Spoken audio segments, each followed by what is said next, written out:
I found my own name typed under a single word that made my hands go cold. Ward. Not husband, not Thomas. Ward.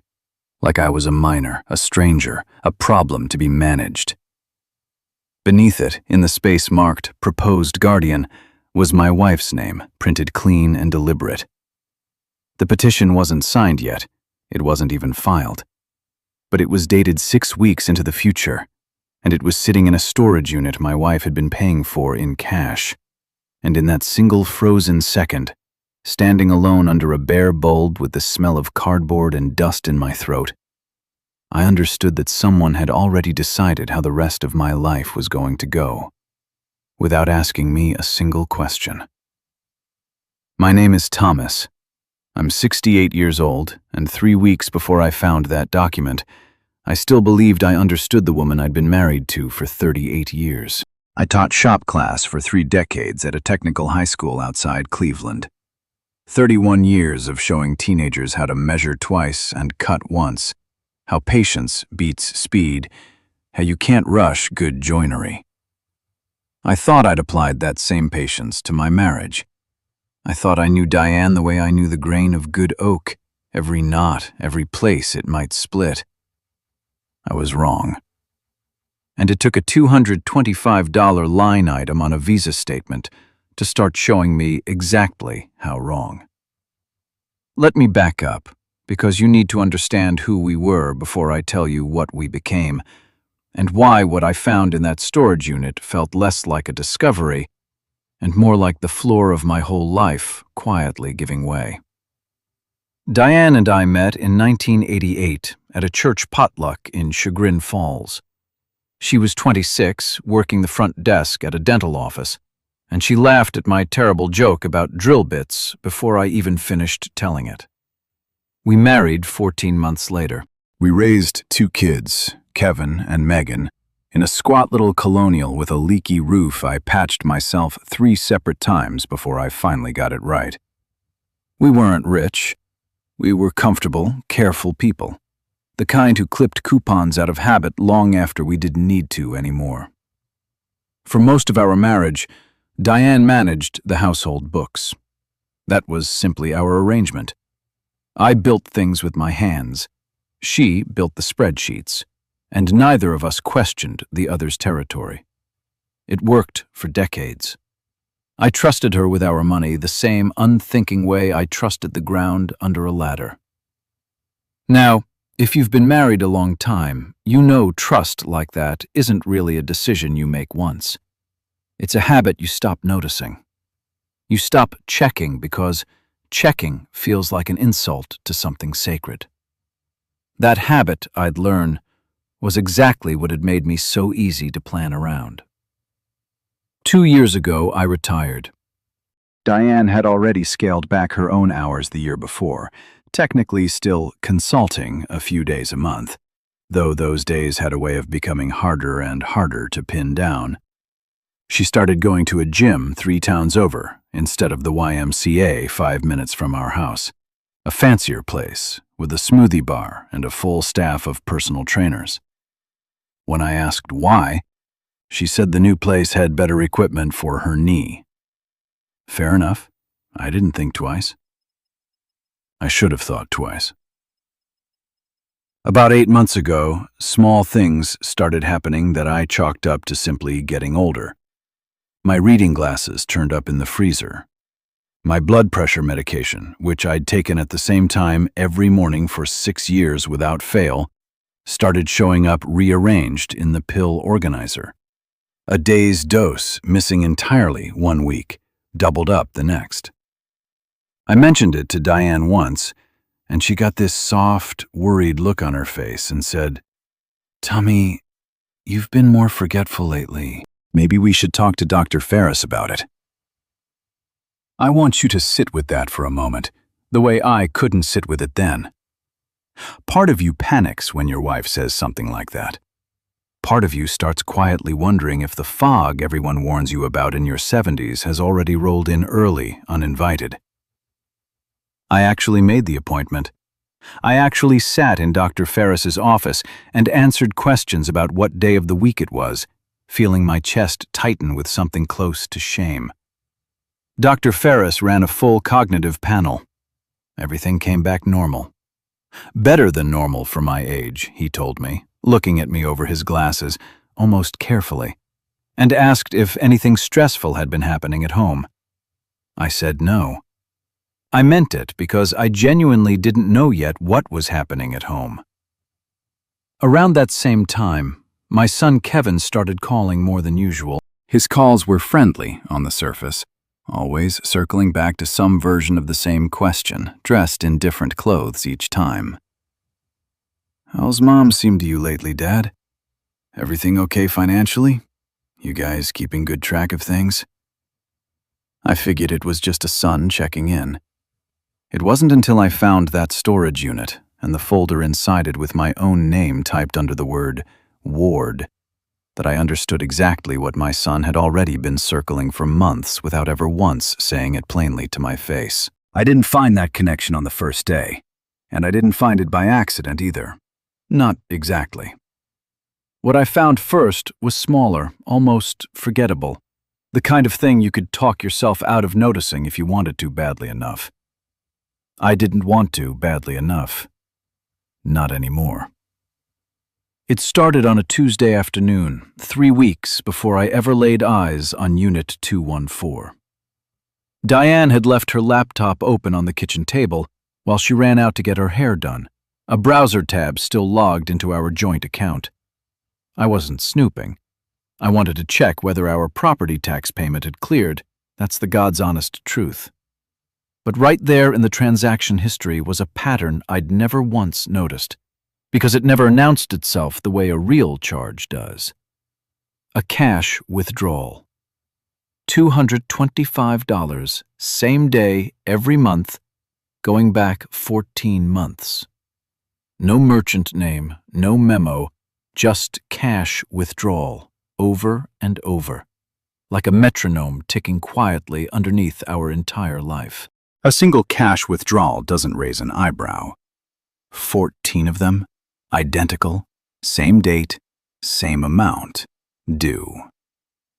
My first thought was that Diane had started gambling, quietly, the way some people do when grief or boredom gets too loud. My second thought, the one that actually made my stomach drop, was that gambling doesn't usually look like this. Gambling is erratic. This wasn't erratic. This was routine, disciplined, deliberate. I did the math without wanting to. Just over $3,000 in 14 months, converted to cash and handed to someone, or something, my wife had never once mentioned to me in nearly 4 decades of marriage. When she came home that afternoon, hair freshly cut, she kissed my forehead like she'd done 10,000 times before and asked what was for dinner. I looked at this woman I'd loved since Reagan's first term and said, "Meatloaf, same as always." Inside, though, something had already started asking a question I couldn't take back. "What are you turning into cash every month, Diane, and why does it need to be invisible?" I didn't confront her that night, or the next. Some of you might call that cowardice. I'd spent 38 years believing this woman told me the truth, and some stubborn part of me needed to understand what I was looking at before I set fire to everything we'd built. So I started paying attention the way I used to study a piece of lumber before I cut it. Slowly, looking for the grain, the knots, the places it might split wrong. The first thing I noticed was her phone. Diane had always kept it face down on the counter, a habit so old I'd stopped registering it. Now she checked it constantly, angling the screen away even when we were just watching Jeopardy. She'd switched from her thumbprint to a 6-digit passcode. When I asked why, almost as a joke, she said the fingerprint reader had gotten glitchy. I'd never once heard her use a word like glitchy in her life. The second thing was the gym schedule. 4, sometimes 5 sessions a week now, supposedly 90 minutes each, sometimes stretching to 3 hours. When I mentioned, gently, that 90 minutes of cardio seemed like a lot for a bad knee, she said her trainer had her doing functional strength work now, a whole different program. Her trainer. She'd never mentioned a name before that moment. When I asked, she said, almost too quickly, "Derek, he's very good, very professional." I want to stop here, because if you've ever felt that particular kind of dread, the kind where your gut understands something a full week before your mind is willing to admit it, I want you to know I see you. That dread isn't paranoia. It's usually your own intelligence trying to protect you from a truth you're not ready for yet. The third thing was a folder. I found it by accident, tucked behind the winter coats in the hall closet while I was hunting for a scarf. A slim accordion folder, unlabeled. Inside were printed statements from an account I'd never seen before, an investment account, opened 14 months earlier, the exact same month those cash withdrawals began. Funded by 3 separate transfers out of our joint retirement savings. $60,000. Then 95. Then just 2 months ago, 110. $265,000 moved out of an account Diane and I had built together for 35 years, one modest contribution at a time, one skipped vacation at a time, moved without my signature, without a single conversation. The account was managed by something called Ridgeline Capital Advisory. A business card was paperclipped to the front page. Derek T. Whitfield, Senior Wealth Consultant. Derek, the trainer. I sat down on the closet floor, coats hanging around me like I was hiding inside my own life, and I read every page twice, my hands shaking hard enough the paper rattled like wind through dry leaves. I put the folder back exactly where I'd found it. I didn't say a word to Diane that night.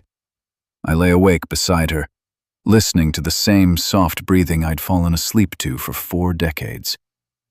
And I thought about Kevin's strange, careful phone calls. "How's Mom seemed to you lately, Dad?" The next morning I called him and asked him point blank what he knew. There was a long silence on the line, the kind that tells you everything before a single word gets said. "Dad," he finally said, "I think you and Mom need to talk. I don't think it's my place." "Kevin," I said, "your mother has moved $250,000 into some man named Derek's investment fund, and you're telling me it's not your place?" Another silence, longer this time. Then, quietly, almost like a confession, "I told her months ago she needed to tell you. She said she had it handled. She said Derek's returns were incredible, that she was going to surprise you once it doubled. I believed her, Dad. I should have called you the second I found out, instead of letting her handle it her way." Doubled. My wife had told our grown son she was going to double our life savings and surprise me, as if this were an anniversary gift instead of a decision that could have wiped out everything we'd worked for. As if I were a child to be managed, rather than a partner to be consulted. I hung up the phone and sat alone in my workshop the rest of that afternoon, surrounded by the half-finished birdhouses I'd been building since retirement. And I made a decision. I wasn't going to confront Diane yet. I was going to find out everything first, starting with those 14 identical cash withdrawals, because something in my gut told me they weren't unrelated to that accordion folder at all. Something in my gut told me they were the same secret, wearing 2 different faces. I've never been the kind of man who does anything rashly. 31 years teaching shop class will do that to you. The table saw doesn't care how angry or scared or heartbroken you are. It only cares whether your hands are steady and your plan is sound. So before I did anything else, I made a plan. It took me 3 more days of quiet, careful searching before I found anything that explained where that cash was going. Diane kept a small fireproof lockbox in her closet, and I'd never once in 38 years had a reason to open it. That fact alone should tell you something about the trust I'd handed her without ever asking for it back. I found the key taped beneath her jewelry box drawer, a hiding spot so simple it almost broke my heart, because some part of her, I think, had wanted it findable. Some part of her had wanted to be caught. Inside was a rental agreement. Extra space storage, Unit 214, off Route 91. $225 a month, paid in cash, in person, on the 3rd of every month. The same amount, the same rhythm, as the withdrawals I'd found bleeding quietly out of our account for 14 straight months. 2 separate secrets, finally shaking hands. I understood immediately why she'd chosen cash. A bank transfer or a card charge would have printed the words extra space storage in black and white on a statement I might one day glance at, the way I'd glanced at that property tax line and found everything else by accident. A cash withdrawal, on the other hand, looked like nothing, like errands, like the ordinary background noise of a marriage. She hadn't hidden the money by burying it deep. She'd hidden it by making it boring enough that a husband who trusted her would never think to dig. I drove out to Route 91 on a Thursday morning while Diane was at what she called her gym session. I told the front desk clerk I was checking on my wife's unit, showed him our shared last name on my license, and he didn't ask many questions. I want to tell you my hands weren't shaking when I lifted that rolling door. They were. Inside was not what I expected. I don't know what I thought I'd find. Maybe furniture, maybe evidence of an affair in some tawdry, obvious way. What I found instead was almost worse, because it was so meticulous. A dozen banker's boxes, each labeled in Diane's careful handwriting. Financial records, correspondence, property, contingency. A small filing cabinet, a laptop I recognized, an older one Diane had told me 2 years earlier she'd donated to the church. I opened the box marked correspondence first, and that's where I found the letters. Printed emails between Diane and Derek Whitfield, going back nearly 2 years.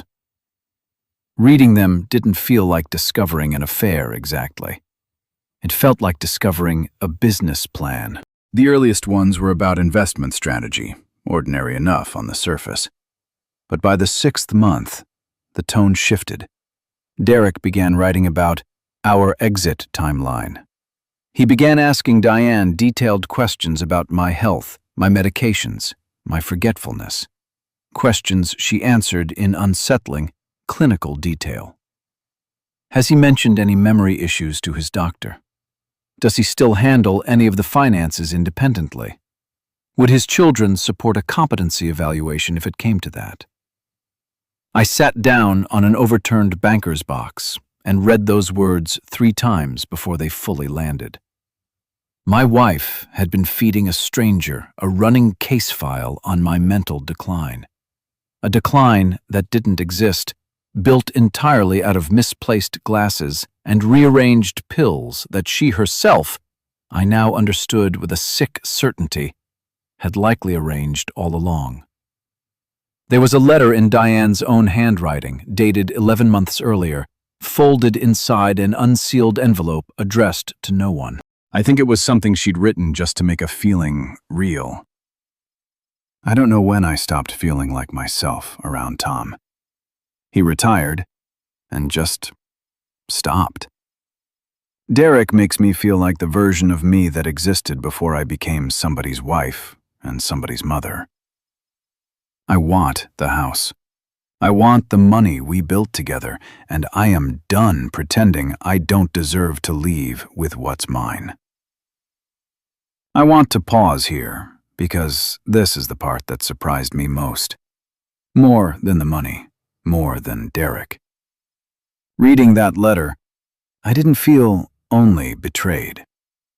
For just a moment, I felt something close to recognition. She wasn't entirely wrong about the man I'd become after retirement. Understanding her loneliness didn't excuse what came next, though, because tucked at the very bottom of that box, beneath the letters and the bank statements, was a single typed document.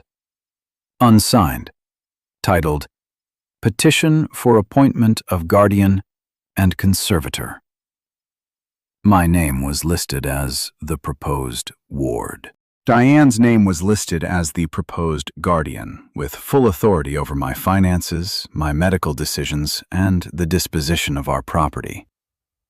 Clipped to the front in handwriting that wasn't Diane's, sharper, more angular, a stranger's hand, was a single note. Once we have 2 supporting physician statements, we can file.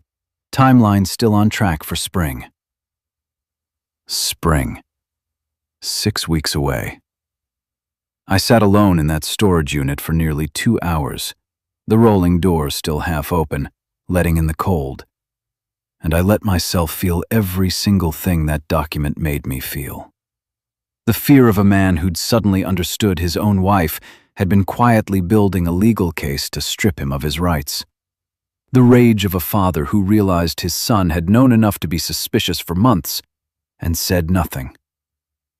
And underneath all of it, something I wasn't proud of but couldn't deny, a flicker of understanding for the woman who'd once laughed at my terrible joke about drill bits, who had, somewhere along the way, gotten lost enough to believe that betraying me was the only door still open to her. I didn't cry. I want you to know that because I think it matters. I got very, very calm instead. The same calm I used to feel right before a difficult cut, when you stop feeling anything except the work in front of you. I photographed every document in that storage unit with my phone. All of it.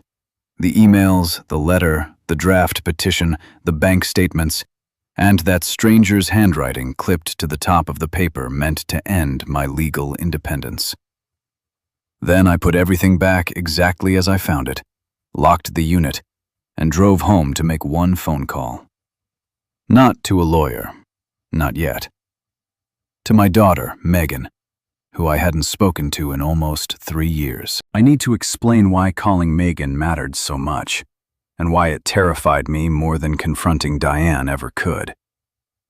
Megan is our younger child, a family law attorney in Pittsburgh, sharp as a tack since the day she learned to talk. 3 years ago, she'd come to me privately, worried about some of Diane's spending patterns, and a strange new friend from the gym she'd heard about secondhand. I hadn't wanted to hear it. I remember exactly what I said to her because I've replayed it in my head 1,000 times since. I told her she was overstepping, that she didn't understand her mother, that some things weren't a daughter's business. She left that Thanksgiving in tears, and we hadn't spoken more than a handful of stiff, obligatory phone calls since. Now, if you're listening tonight, and you've ever dismissed someone who was trying to warn you because the warning was inconvenient, because believing them would have cost you your comfortable version of reality, I want you to sit with that feeling for a moment. I dismissed my own daughter to protect a lie I didn't even know I was protecting yet. That's a particular kind of shame that doesn't wash off easily. I called her on a Thursday evening. My hands were shaking again, this time from something closer to humility than fear. "Megan," I said, when she picked up, surprise plain in her voice. "I owe you an apology, and I need your help, and I understand if I don't deserve either from you right now." There was a long pause. Then, quietly, "What's going on, Dad?" I told her everything. the credit card statement, the folder in the closet, the storage unit. And then, the thing that made her go completely silent on the other end of the line. The draft guardianship petition, with my own name typed under the word Ward, and a handwriting sample clipped to it that clearly wasn't Diane's. "Dad," she finally said, "I need you to listen to me very carefully. What you're describing isn't just an affair. It's the early architecture of financial elder abuse. And if there's a draft conservatorship petition with a note about physician's sign-off, this is further along than almost anything I've handled outside a courtroom. We need to move fast. And we need to move carefully. And Dad, that handwriting you photographed? I don't think your wife wrote that note. I think someone else is steering this." Over the next 10 days, Megan flew in from Pittsburgh under the cover story of a surprise visit. And together we built a plan the way I used to build furniture. Measure twice, cut once. She connected me with a forensic accountant named Priya Anand, who specialized in exactly this kind of case. Elderly spouses whose assets had been quietly siphoned by a partner acting under someone else's influence. Priya traced every dollar that had moved out of our retirement account and into Derek Whitfield's investment fund, and what she found made even Megan go pale. Ridgeline Capital Advisory wasn't a legitimate wealth management firm. It was barely a firm at all, a two-person operation registered 18 months earlier, with Derek Whitfield as the sole listed principal. There was no proof any of our money had actually been invested anywhere. The $265,000 Diane had transferred wasn't sitting in some growing portfolio waiting to double, as she'd promised our son. It had been moved through a series of accounts, and as far as Priya could trace, roughly $180,000 of it was simply gone, spent, with the remainder sitting in an account Derek controlled entirely on his own. My wife hadn't handed our life savings to a lover. She'd handed it to a con man who had very likely been grooming her every bit as carefully as she'd been, unknowingly, groomed into pressuring our son and building a paper trail meant to convince a doctor I was losing my mind. "There's something else," Priya told me, sliding a printout across the table. "The handwriting on that note clipped to the petition? It's a near-perfect match to the signature on Derek's business emails. He didn't just help draft this, Thomas. It was his idea from the start. Your wife may have signed off on it, but she didn't write it." Now, here's the part I want you to really hear, because it's the part that changed how I understood everything that had happened. Megan believed, and Priya's evidence supported it, that Diane wasn't fully aware she was being run by a professional. The emails asking about my health, my medications, my forgetfulness, those had almost certainly started as Derek's questions, dressed up in Diane's voice, feeding her a script she didn't fully recognize as a script. Loneliness is a door, and predators like Derek Whitfield know exactly how to walk through one without the person on the other side realizing they've let a wolf inside. That didn't erase what Diane had done. She had still altered my medication schedule to make me look confused. She had still allowed her name to be attached to a document that would have stripped me of my legal rights over my own life. But it complicated the picture in a way I hadn't expected. And complicated pictures, I've learned, are usually the honest ones. "What do you want to do, Dad?" Megan asked me, sitting across from me at my own kitchen table, the same table where Diane had asked what was for dinner the night I first found that credit card statement. I thought about the man I'd been before retirement, the man who worked 70-hour weeks and came home too tired to really see his wife. I thought about the letter Diane had written and never sent, the one that said Derek made her feel like herself again. I thought about the word spring, 6 weeks away, and what would have happened to me if I hadn't opened a laptop I wasn't supposed to see. I want the truth out in the open, I said. All of it. Hers and mine both. And then I want to be the one who decides what happens next, not Derek. Not a judge signing off on someone else's petition. Me. Megan nodded slowly, the same look on her face I remembered from when she was 8 years old and had decided, with total certainty, exactly how a broken thing needed to be fixed. "Then let's build the case," she said. "And Dad, I forgive you for 3 years ago. I just needed you to finally believe me." I reached across that table and held my daughter's hand for the first time in longer than I wanted to admit, and something in my chest that had been clenched for weeks finally began to loosen. We didn't confront Diane right away. Megan was firm about that, and Priya backed her up completely. If Diane suspected we knew anything before we had everything locked down, documents secured, accounts frozen, evidence preserved, she could destroy records or move whatever money was left somewhere we'd never trace. So for 11 more days, I lived a strange double life inside my own marriage, sitting across from Diane at dinner, listening to her talk about her gym sessions, watching her check her phone under the table, all while quietly helping my daughter build a case that could unravel everything. I want to be honest with you about how that felt, because I think honesty is the only thing worth offering you tonight.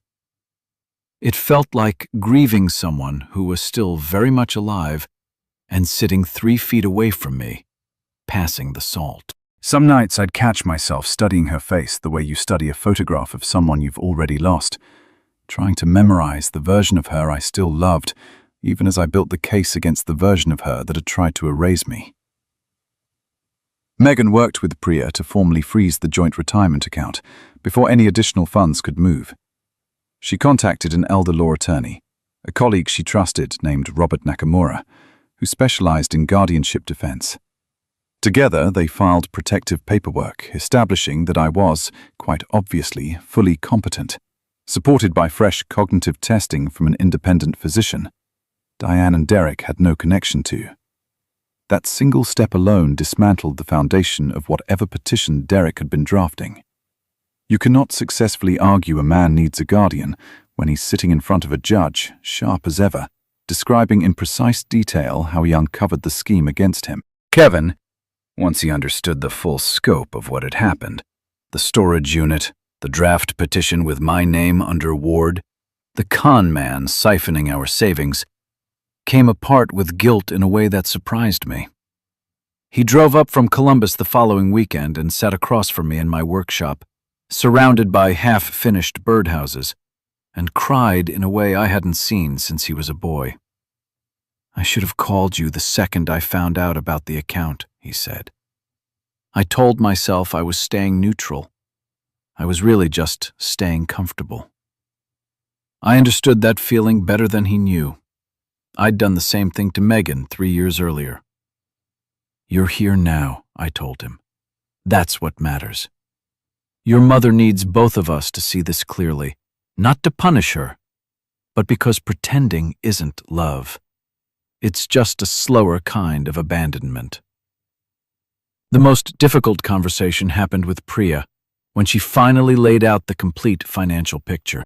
Of the $265,000 Diane had transferred, roughly $180,000 was unrecoverable, spent by Derek on what appeared to be a lavish personal lifestyle, a downtown condo lease, a boat, expensive dinners, none of it ever invested anywhere at all. The remaining $85,000 was still traceable in an account Derek controlled, and, with the right legal pressure, Robert believed we had a strong chance of recovering it before it disappeared too. There was something else Priya found, something that told me exactly what kind of man Derek Whitfield really was, and something that finally explained the stranger's handwriting clipped to that petition. Diane wasn't his only client with this profile.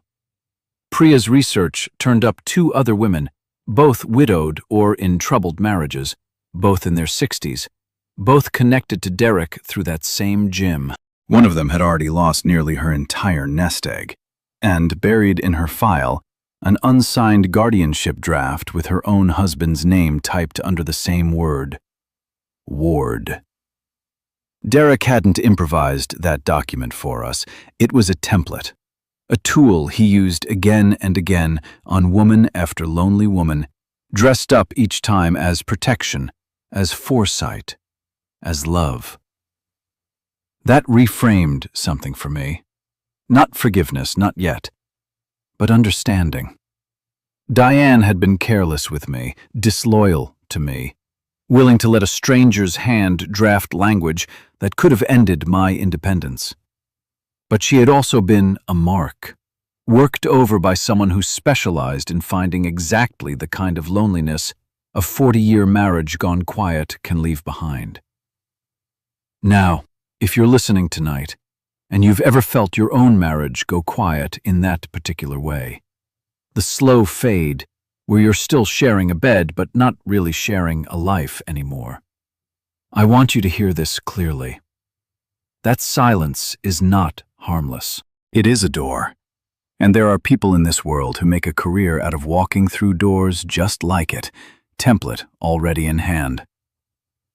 We set the confrontation for a Sunday afternoon, at Megan's suggestion, in our own living room, with Robert Nakamura present as my attorney and Kevin sitting beside me for support.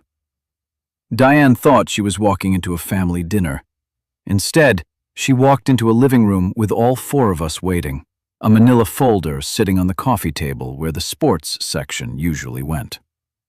I watched her face when she saw us. I watched the exact moment she understood, in her body before her mind caught up, that whatever she'd built in that storage unit had finally been found. "Sit down, Diane," I said, and my voice came out steadier than I expected. "It's time we finally talked to each other honestly. All of it.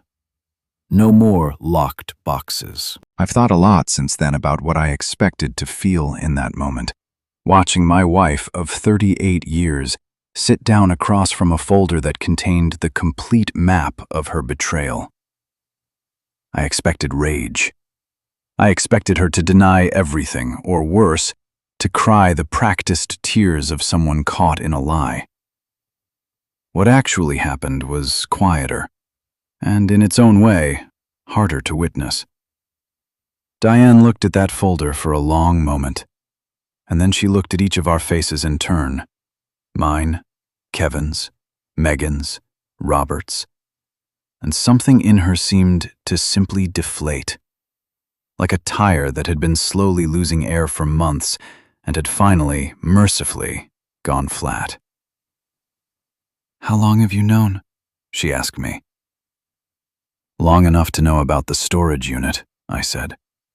"Long enough to know about Derek. Long enough to know about the petition with my name on it as the ward, Diane, and yours as the guardian." She flinched at that, harder than at anything else I'd said. "I never would have let that go through," she said. "It was Derek's idea. He said it would protect the money if anything happened suddenly, that it was just a precaution, a formality."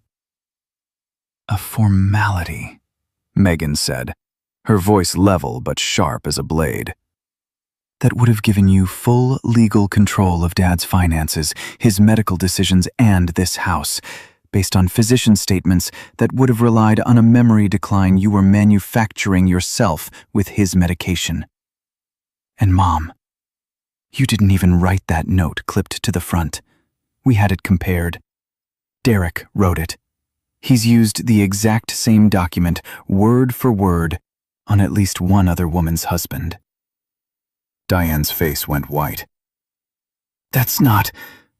He told me I was the only one. He told me this was different, that what we had was different." "He tells everyone that," Priya said gently, from the doorway where she'd been standing, arms crossed, watching. "I found her file too, Diane." Another woman, another Jim, another husband with your husband's exact same word typed under his name. You weren't special to him. You were a method he'd already tested. Diane's hands were shaking now. I didn't manufacture anything with the medication. I was scared. Derek said the doctors would need to see a pattern, and I moved a few pills around, told myself it wasn't hurting anyone, that it would help protect us both financially if I ever needed to act quickly. Protect us both, I repeated quietly. Diane, I want you to hear yourself. You're describing gaslighting your own husband as a financial strategy someone else designed for you. She started crying then. Not the practiced tears I'd braced for, but something rawer. Something that looked closer to a woman finally hearing her own choices spoken back to her in someone else's voice, and understanding, maybe for the first time, exactly how they sounded out loud. Robert laid out the facts plainly, the way lawyers do when emotion has stopped being useful. Ridgeline Capital Advisory was not a legitimate firm. Derek Whitfield had no investment license on file with the state. The $180,000 that had vanished was, by every indication, simply spent, not invested, not doubled, not waiting anywhere to be surprised with. And the pattern Priya had uncovered, the same template, the same script, the same handwriting on the same clause, meant Diane was not the first, and without intervention, would not be the last. I watched something break across Diane's face when she heard about the other woman's husband, the one whose petition Derek had drafted almost identically to mine. Real shock, I think, not performance. Whatever story Derek had told her about their relationship, it apparently hadn't included the fact that she was one contestant in a much longer, colder game. I want a divorce, I said, and the room went very still. Not out of cruelty, Diane. Out of clarity. I don't think either of us has been honest with the other in a long time. Long before Derek ever walked into a gym you didn't need to be at. But what happened in that storage unit? The medication, the petition, my own name typed under a word that meant I'd stop being allowed to run my own life. That's not something I can build a marriage back on top of. I need you to understand this decision comes from self-respect, not revenge. Kevin spoke next, his voice unsteady. Mom, I love you. But I need you to know I believe Dad completely. And I need you to get real help, not just legal help, for whatever made you believe this was the only way out. Diane didn't fight the divorce. I think some part of her had been waiting for someone to finally catch her. The way a person exhausted from running sometimes wants nothing more than to be tackled to the ground. Robert helped structure a settlement that protected what remained of our savings, secured the recoverable $85,000 through legal pressure on Derek's account, and, at Priya's recommendation, we jointly reported Derek Whitfield to the state's Financial Regulatory Board and to the local police department's Elder Fraud Unit. 2 weeks later, Priya told us the other woman had come forward too, once she learned she wasn't alone, and her husband, a retired postal worker from Akron, who'd never once seen his own name typed under the word Ward, finally understood why his wife had started calling him forgetful. Derek Whitfield was eventually charged with multiple counts of financial exploitation and fraud. When the money ran out and the legal pressure closed in, he stopped returning Diane's calls entirely. The same abrupt vanishing act Priya said was practically a signature of men like him. Whatever Diane thought she'd found with him, real feeling or a con man's careful performance of one, it evaporated the instant it stopped being profitable. It's been almost 5 months now since that Sunday afternoon in the living room. I've moved into a smaller house about 15 minutes from where Diane and I used to live, close enough to Kevin's old elementary school that I sometimes drive past it, just to remember who we used to be when we were young and broke and certain about everything. I won't pretend the months since have been simple. Watching my marriage formally end, Dividing 38 years of shared life into folders and signatures was one of the loneliest experiences of my life, even knowing it was the right one. But something else happened alongside that loneliness, something I hadn't expected. Megan and I talk every single week now, sometimes twice. Kevin brings the grandkids up more often, and I find myself back in my workshop teaching my granddaughter how to sand a birdhouse smooth. The same patience I once taught to hundreds of restless teenagers, now finding a new, smaller, more precious audience. And Diane, for what it's worth, entered counseling on her own without anyone forcing her to. I don't know yet what will become of the relationship between us, whether it settles into something like distant friendship or something more guarded than that. But I know this. The woman who wrote that letter about wanting to feel like herself again wasn't entirely a villain. And the man reading it alone in a cold storage unit wasn't entirely blameless either. We had both let something quiet and dangerous grow in the space where honest conversation used to live. I want to tell you what I've learned, because I think there are lessons buried in here that matter far beyond my own living room. First lesson. Financial elder abuse doesn't always look like a stranger calling from a fake bank. Sometimes it looks like the person who has shared your bed for decades, slowly, carefully, rearranging the truth around you. If someone starts suggesting your memory is failing while simultaneously gaining more control over your accounts, that pattern deserves scrutiny, no matter who is doing the suggesting. Second lesson, and this one is uncomfortable, but I believe it deeply. Loneliness inside a long marriage is not a small thing, not something to shrug off as normal wear and tear. If you've let comfort curdle into distance the way I did, if you've stopped really reaching for the person beside you, understand that silence creates a vacancy. And there are people in this world eager to fill it, sometimes with a template already prepared. Third lesson. If someone in your family tries to warn you about something you don't want to hear, the way Megan once tried to warn me, don't punish them for their honesty. I lost 3 years with my daughter because believing her would have cost me a comfortable lie. Don't make that mistake. The people brave enough to tell you hard truths are very often the people who love you the most clearly. Fourth lesson. If you suspect financial exploitation in yourself, your spouse, or an aging parent, you have real resources and you are not powerless. Adult Protective Services exists in every county in this country for exactly this reason. The National Elder Fraud Hotline, 1-8333-728-311, is staffed by real people trained specifically to help. An independent cognitive evaluation from a doctor with no connection to the suspected exploiter can dismantle a false competency narrative before it ever reaches a courtroom. Fifth lesson, the hardest one. Forgiveness and consequences are not opposites. I have not fully forgiven Diane, and I may never entirely get there. But I no longer carry the story with pure hatred either. She was, in her own way, exploited too, by a man who specialized in finding exactly the kind of loneliness her life had quietly become.